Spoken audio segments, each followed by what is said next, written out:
Well, thank you, Mr. Chairman.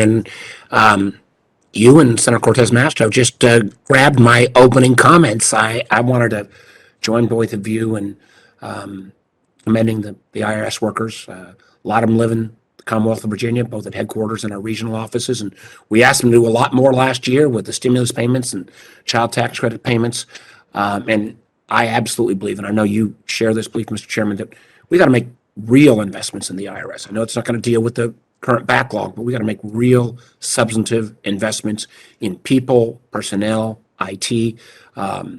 It's crazy the systems are so old. I guess one of the things, and I know there's been some discussion on this already, but we've got the backlogs, I think still about 6 million. I hear about it every day.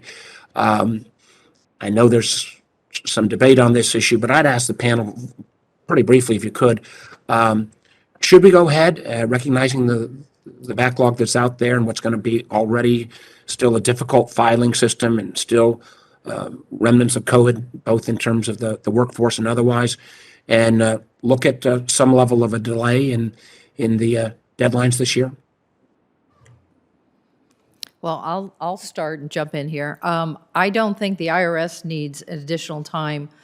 In fact, I think it will cause more challenges for the IRS because they have to go in and reprogram everything. It also impacts states. It also impacts preparers. So I personally do not see it as a benefit right now for taxpayers. They have the ability to file on extension, and they have the additional time till October 15th if it's an individual. So again, my personal view is I think it would actually be harder for tax administration and not necessarily beneficial for taxpayers. Others on the panel?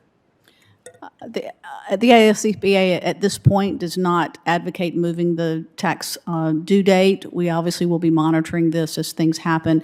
Our point is most of our members would like to keep the April 18th date, and the ones that do not have various dates. So we're not taking a position on that at this point, but we do have one very clear position. If the due date is moved, we want it to be announced as soon as possible, sooner rather than later, not just right before the deadline.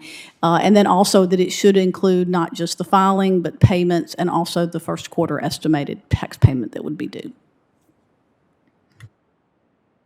Well, I am, as I can relate to some of those comments as a former governor, know how it does throw a bit of a monkey wrench in the state filings, although I would also say, not only IRS, but we got to take into consideration taxpayers themselves.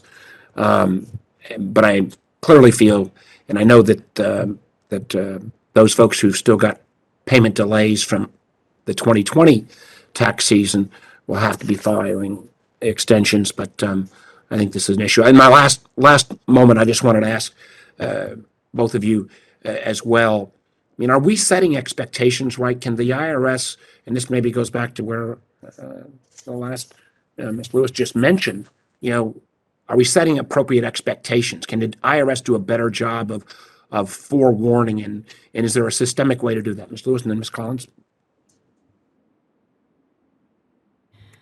Thank you, Senator. I believe we highlighted this when we discussed the IRS funding issue. We do believe that expectations have to be set for the funding for any request that the IRS makes. What do they need?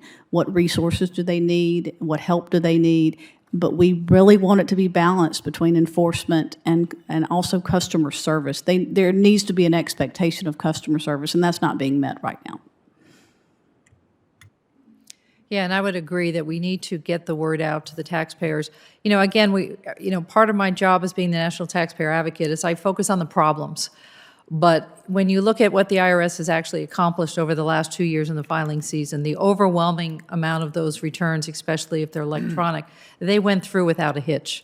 It's those who had a discrepancy with IRS records or those who filed on paper. Those are the ones who are being challenged right now. So we need to educate people, make every effort to file electronically, triple check for errors, and if you can, put on direct deposit information. That'll speed up the information or the refunds for the particular taxpayer, but it's also going to benefit all taxpayers by having fewer issues for tax administration.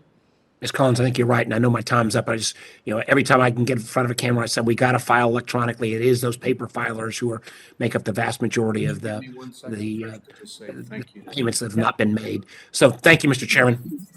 Thank you, Senator